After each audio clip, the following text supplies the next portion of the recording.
In this video, I will show you how to sign out of all devices on Clash Royale. To do this, you don't want to actually open up Clash Royale itself. Instead, you want to go and open up your email.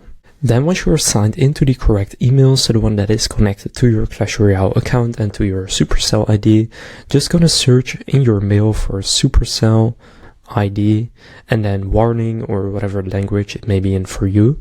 For now, I'll just search for Supercell ID, and then from there you will have a bunch of emails, and then you want to go to one that says warning. Now for me it's in Dutch, and then from there what you can see is a new device has been added to your Supercell ID.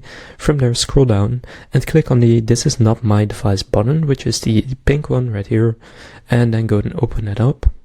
And then here it says log out on all devices, so then it will log out all accounts from your Supercell ID. So just gonna click on that button, and from there every single device will be signed out of your Supercell ID, including your Clash Royale account. If this video was helpful, please consider leaving a like and subscribing to my channel. With that being said, I will see you in the next video.